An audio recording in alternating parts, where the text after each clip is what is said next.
La basilique Sainte-Jeanne d'Arc, dans le 18e arrondissement de Paris, est comble ce dimanche après-midi. La communauté congolaise y célèbre une messe en hommage au cardinal Émile Biayenda. C'est Monseigneur Bienvenu Manamika, l'archevêque de Brazzaville, qui préside la messe. En 1977, dans la nuit du 21 au 22 mars, le bon cardinal, comme l'appellent nombre de fidèles congolais, est enlevé puis tué dans un contexte de coup d'État, quelques jours après l'assassinat du président congolais Marien Ngouabi. Avant cela, il avait lancé un appel à la paix et à l'unité et refusé de quitter son pays malgré les risques.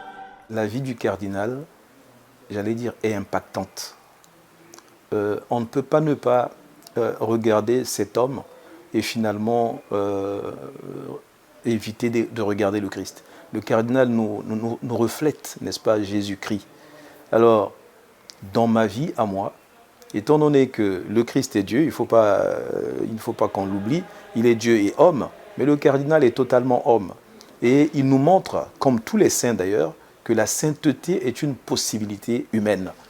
Et voilà ce qui peut impacter. Et personnellement, je me dis, s'il l'a fait, eh bien, il me montre le chemin, non pas pour faire exactement comme lui, mais pour pouvoir, n'est-ce pas, ne fût-ce que approcher Jésus à travers certaines vertus que lui a essayé d'appliquer dans sa vie.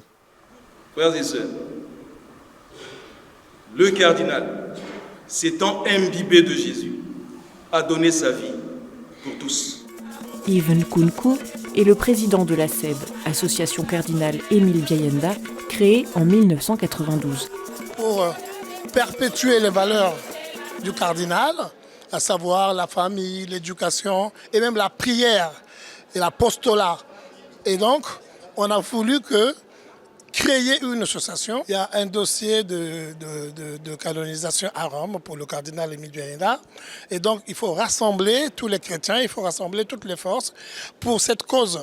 Et donc, on a aussi besoin d'une dynamique financière et aussi de beaucoup de prières. L'enquête diocésaine étant terminée, son dossier de béatification est actuellement à l'étude à Rome.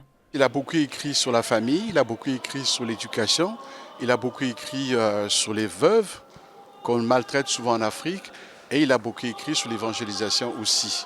Et lui s'est beaucoup inspiré du curé d'Ars ainsi que de Sainte Thérèse de Lisieux. Donc nous on s'inspire de ce qu'il a écrit, de sa vie et surtout de son humilité qui était tout à fait exemplaire parce que c'était non seulement un homme de foi mais un homme d'unité. À la sortie, les fidèles présents expriment leur attachement au bon cardinal. Le cardinal Émile Biayenda, moi je dirais que c'est déjà un saint. Donc on est venu honorer non seulement sa mémoire, mais vraiment participer à cette messe qui était vraiment une messe pour nous, une messe, je dirais, bénéfique. Cette foi, cette fervente foi, cette flamme en lui, ça nous donne le courage de progresser et d'avancer et d'aller au-delà jusqu'à arriver là où le Christ Jésus nous attend. Voilà. Dans son dernier message qu'il a lancé avant le jour où il a fait don de sa vie, il nous a demandé de vivre dans l'unité, dans la paix et surtout de prier pour les vocations. Et donc nous, en tant que confrérie, nous retenons ce message et pour nous, c'est notre guide. Il est là pour rassembler, il est là pour nous rappeler que Dieu, il est grand, il est puissant et que l'amour, c'est ça, le partage, la charité. Et c'était vraiment pour nous très important pour nous les Congolais. L'année prochaine, la messe en mémoire du bon cardinal aura lieu à Ars, où Émile Biayenda est venu en pèlerinage quand il était prêtre, lui qui était très attaché à la figure de Saint Jean-Marie Vianney.